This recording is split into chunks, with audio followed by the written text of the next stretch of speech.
مولوی صاحبانو په تیر درس کې مونږ تاسو د علم المنطق تعریف او د علم المنطق موضوع او غرض دا درې واړه مسائل تفصیلا ذکر کړي وه. دا وضاحت مونږ کړی وه چې په علم المنطق کې کم قوانین دي چې د هغې قوانینو په زده کړې سره انسان د خطا نه بچ کېږي. دا خبرې تېرې وې. خلاصه د فن د منطقو مې درته ذکر کړې وه چې په دې ټول فن د منطق کې کوم مسایل بیانېږي او د هغې خلاصه څه شی ده. الله دې وکړي چې ستاسو ذهن کې ناست دی او د دې درنه زه پوښتنې کوم. بیا داسې نه شي چې بې ځایه تېرې شي. راځئ کتاب ته. چونکې مونږ او تاسو په اوله ورځ دا خبره کړې وه چې هر کتاب د کتب مصنفونه دا مشتمل په 4 حصو وي اکثرا، او په هغې 4 حصو کې اوله حصه د کتاب خطبه ده. او بیا مو دا ویلي چې خطبه د کتاب دا مشتمله وي په چا باندې؟ په 3 خبرو باندې. په خطبه د کتاب کې اوله کې بسم الله وي، دویم ورپسې حمد وي، او دریم چې دی هغه صلات وي. تسمیه وي، حمد وي او صلات. هره خطبه په دغې 3 حصو باندې چې دی مشتمله وي. او بیا مو دا ویلي وه چې مصنفین رحمهم الله په دغې 4 حصو د کتاب کې دا خطبه په دغې نورو 3 حصو باندې وړاندې کوي. دا مې د کتاب کې ویلي وه درته.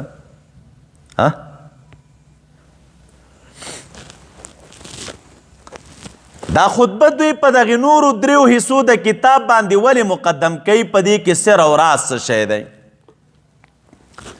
سر او راز دا دی مولوي صاحبانو چې خطبه دوی مقدم کوي په دې نیت باندې چې دا کتاب د دوی برکتي وګرځېږي د اول وهلت نه. کتاب د دوی برکتي وګرځېږي یعنی د اول نه چې دوی را لګېږي او دوی دا کتاب لیکي، خطبه مقدم کوي د دې دپاره چې د دوی دا شروع د دوی دا کتاب دا د اول نه برکتي شي. اوس ته به وایې مولوي صاحب چې په تقدیم د خطبې سره کتاب سره کم برکتي کیږي، وجه د برکت څه شی ده؟ نو وجه د برکت علما په تقدیم د خطبه کې دا ذکر کوي چې په خطبه کې اوله کې بسم الله ده، بیا ورپسې حمد دی او بیا ورپسې صلات دی. په بسم الله کې مولوي صاحبانو برکت د دې وجې نه حاصلیږي چې یو د بسم الله په تقدیم کې موافقت دی د کتاب الله سره. موافقت دی د چا سره؟ او موافقت د کتاب الله سره دا موجب د تیمن او د تبرک دی. څوک چې د الله تعالی د کتاب سره موافقت کوي نو د برکت حاصلی. دا یو. دویم دارنګه په تقدیم د بسم الله کې مولوي صاحبانو موافقت دی د داب د سلفو سره. سلف چې کله کتاب به پخوا سلفو لیکه نو هغوی به د خپلو کتابونو په سر کې څه شی راوړله؟ بسم الله راوړله. نو موافقت د داب د سلفو سره دا موجب د تیمن او د تبرک دی. دریم تقدیم د بسم الله کې عمل دی په هغه حدیث مبارک چې کم حدیث مبارک وارد دی په شان د تسمیه کې. د بسم الله په باره کې یو حدیث مبارک راغلی و. نبی علیہ السلام فرمای کل امر ذی بال لا یبدأ فیه باسم الله فهو اقطع فهو اجزم. او تقریبا دغه حدیث مبارک په 3 طریقو موږ ته رانقل دی، وروستو تفصیل درته کومه. نو چې هر کله په شان د تسمیه کې حدیث راغلی او یو څوک راولګېږي عمل په حدیث وکړي نو عمل بالحدیث هم موجب د تیمن او د تبرک دی. څوک چې عمل بالحدیث کوي نو خو د عمل بالشریعت دی او د عمل بالشریعت د وجې نه څه شی را پیدا کېږي؟ تیمن او تبرک را پیدا کېږي. نو د دې وجې نه دوی دا خپله شروع د اول نه برکتي ګرځوي. دویم د بسم الله پسې دوی خطبه راوړي، حمد راوړي. په دې حمد کې مولوي صاحبانو کله دا حمد دوی ذکر کوي د حمد په عنوان، کله دا حمد دوی ذکر کوي په یو نمت عجیب باندې، لکه سلم مناسب چې ذکر کړی سبحانه. مقصود د ذکر د حمد دی، د ذکر د صفاتو د رب العالمین دی، خو طرز جدید راخسته دی. واج او رازم پکې دا وی چې کل جدید لذیذ، هر جدید لذیذ وي. وجه درته زه وروسته وایم. نو دې کې مقصود هغه ذکر د صفاتو کمالیه او د رب العالمین وي، او دا صفات کمالیه د رب العالمین چې دوی ذکر کوي او حمد دوی ذکر کوي د بسم الله نه بعد، دا موجب د تیمن او د تبرک دی. په دې کې تیمن او تبرک سره کم حاصلېږي. یو دا چې په دې کې موافقت دی هغه ترتیبي مصحفي سره یا د ترتیب عثماني د قرآن کریم سره، چې په هغې کې په ترتیب کې اوله کې د بسم الله پسې بعد حمد راغلی. دویم په دې کې مولوي صاحبانو موافقت دی د داب مشهوره د سلفو سره. داب مشهوره د سلفو، ګوره د داب سره تاسو ته معقید ولګو. کوم داب؟ مشهور داب. د دې مشهور داب نه دا خبره مونږ تاسو ته را معلومیږي چې سلف دوه قسمه داب لري. یو داب مشهوره د سلفو دی او دویم داب غیر مشهوره د سلفو دی. داب مشهوره او داب غیر مشهوره. داب مشهوره چاته ویل کېږي؟ د سلفو مشهور داب دا دی چې هغوی د بسم الله پسې حمد راوړي، او د سلفو داب غیر مشهوره دا دی چې هغوی کله بسم الله راوړي خو د بسم الله پسې وروسته هغوی حمد نه راوړي. لکه مثلا تاسو وګورئ ډیرو کتابونو کې په بخاري شریف کې بسم الله راوړی دی او د بسم الله پسې بعد کې حمد نه دی راوړی. دغه اعتراض چې کم په کافی ملا صاحب باندې کېږي چې د بسم الله پسې بعد حمد ولې نه دی راوړی، نو دا په صحیح بخاري کې په امام بخاري په رحمت الله علیه باندې هم د اعتراض شته. نو دا هغه داب غیر مشهوره د سلفو دی. وشوه دریم مولوي صاحبانو په راوړلو د حمد کې وروستو د بسم الله نه عمل دی په هغه حدیث مبارک چې کوم حدیث مبارک وارد فی شان الحمد دی. د حمد په باره کې هم حدیث راغلی دی، نو چې عمل دی بالحدیث وکړو نو دا موجب د تیمن او د تبرک دی، تبرک پیدا کوي. دا دوه شو. او دریم د حمد نه بعد دوی په خطبو کې صلات راوړي، نو د صلات په راوړلو سره عمل په هغه احادیثو دی چې کوم راغلي دي په باره په فضیلت د صلات کې. د درود شریف په باره کې ډیر فضایل دا نقل دي، نو چې ډیر فضایل دا نقل دي په دغه اعتبار باندې علماء کرام لیکي چې څوک درود شریف ووایي ولیکي په خپلو کتابونو کې، نو د هغې ویل او لیکل هم موجب د تیمن او د تبرک دي. نو ځکه مصنفین رحمت الله علیهم را لګیږي دوی په خپلو کتابونو کې اول جز د خپل کتاب خطبه ګرځوي او خطبه په دې نورو حصو باندې مقدم کوي چې کتاب د دوی برکتي شي د اول وهلت نه. وشوه دویمې خبرې ته راشي. په دې ځای کې یو مشهور اعتراض دی. اعتراض دا دی معترض وایي لکه بسم الله دې مقدم کړي د په خپل کتاب کې وایي دا کار مې ځکه کړی دی چې تیمن او تبرک را پیدا شي. تیمن او تبرک نه را پیدا کېږي. ولې؟ ځکه تیمن او تبرک به په هغه صورت کې راتللی چې کله عمل راغلی وی په هغه حدیث مبارک چې کوم حدیث وارد دی فی شان تسمیت یا فی شان الحمد، او دې صورت کې عمل بالحدیث نه راځي بلکې مخالفت راځي د حدیث نه. عمل بالحدیث څنګه نه راځي؟ که موږ تاسې وګورو مولوي صاحبانو په شان د بسم الله کوم حدیث دی؟ کل امر ذی بال لا یبدأ فیه ببسم الله. پشان د حمد کم حدیث دی؟ کل امر ذی بال لا یبدأ فیه بحمد الله.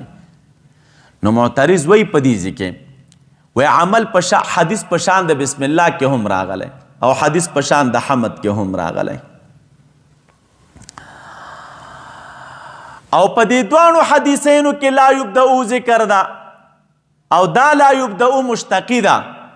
مبدا د دې د ابتدا او شروع، او ابتدا علماء کرام لیکي دا امر بسیط دی. ولی؟ ابتدا عبارت دا د ذکر الشیء فی الاول. ابتدا دې ته ویل کېږي چې یو شی په اول د هر شي کې ذکر کړی شي. نو یو شی په اوله کې ذکر کول دا معنا بسیطه ده، او دا معنا بسیطه به متحقق کېږي په ضمن د یو شي کې. په ضمن د چا کې؟ د یو شي کې به متحقق کېږي. هغه یو شی څه شی دی؟ کدا ابتدا بسیطه متحقق په ضمن د چا کې شوله؟ د بسم الله کې شوه، نو متحقق به په ضمن د حمد کې نه وي. که متحقق په ضمن د حمد کې شوه، متحقق به په ضمن د بسم الله کې نه وي. ولې د ابتدا معنا موږ دا کو ذکر کول دی یو شی په اول کې. نو په اول کې که بسم الله ذکر شوه، نو که حمد ذکر کېږي هغه به اول نه وي، هغه به دویم وي. او کچر ته حمد دی اول ذکر کن پاول ذکر اول سر کې دی ذکر کا نو مولوی صاحبانو بسم الله کا ذکر کین نو هغه پاول کې نه هغه دویمای او سره د دینه چې په بسم الله او د حمد مبارک چې کوم حدیث راغلی دی نو په دوانو کې ابتدا راغلی دا ابتدا معنا بسیطه ده ذکر کول دی یو شی دی په اول د هر شي کې اولیت په دې صورت کې نه پیدا کیږي که بسم الله دی اول ذکر کړله عمل په حدیث ته حمد رانغی او که حمد دی اول ذکر کړو عمل په حدیث ته چا رانغی د بسم الله رانغی مشکل دی جوړ ک جواب دیجی کې علماء کرام را لګيږي څوک جواب کوي تاسو ته شری تعذیب کې دا خبره په حواشیو کې تیرا ده چې ټیک د چې حدیثین خو د بسم الله او د حمد د دوانو په باره کې راغلي دي خو دې ځکه چې دا کومه ابتدا ذکر ده ابتدا وایي موږ تقسیمو درېو اقسامو ته ابتدا حقیقي ده ابتدا اضافي ده او ابتدا عرفي ده ابتدا حقیقي چاته ویل کېږي حقیقتا ابتدا دې ته ویل کېږي چې یو شی ذکر وي په اول کې حقیقتا په اول کې ذکر وي مقصود نه مقدم وي غیر مقصود نه مقدم وي چې حقیقتا په هغې باندې د ابتدا اطلاق کېږي نو دې ته ابتدا حقیقي ویل کېږي او ابتدا اضافي دې ته ویل کېږي چې دا ابتدا پکې وي خو دا ابتدا اضافي ده ابتدا اضافي عبارت ده د ابتدا نه اضافي ابتدا ده یعنی دا ابتدا ده خو په نسبت د بل شي باندې او که هغې نه مخکې بیا وګورو د هغې په نسبت ابتدا نه اضافتن څه شی پکې ده ابتدا پکې ده اضافتن دې ته ابتدا اضافي وایي ابتدا عرفي دا معنی یو شی پس ویله کوله کې دی عامه ده که د مقصود او غیر مقصود نه وړاندې وي که مخکې وي خو عرفن خلک ورته څه شی وایي په عرف کې ورته ابتدا وایي نو په حواشیو د شرع تعذیب کې درته راځي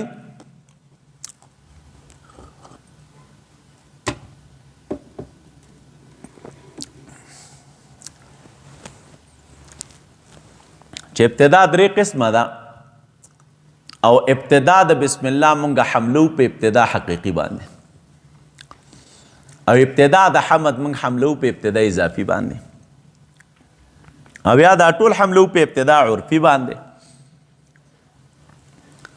نو کدی ځکه بیا څوک په دې خلکو اعتراض وکړي چې هلکه وجه د ترجیح څه شی ده چې ابتدا د بسم الله حمله په ابتدا حقیقي باندې نو دا فن ګرچې د دې خلکو فن نه دی خو دوی بیا رالګېږي دي ځکه یو جواب کوي وی وجه د عدد ترجیح چې کوم حدیث په حق د بسم الله کې راغلی وي د هغې سند قوي دی او کوم حدیث چې په حمد کې راغلی د هغې حدیث سند کمزوری دی د وجې د قوت د سند نه موږ رالګېږو ابتدا د بسم الله حملو په ابتدا حقیقي باندې خو دا خو فن د دې خلکو نه دی او نه دا خلک د دې سره کوم تعلق لري د منطقیانو نو دا یو جواب کوي او دوی دلته ځان خلاصوي خو مولوي صاحبانو بهترین جواب چې تاسو دې کې زده کوئ او دا جواب راجح دی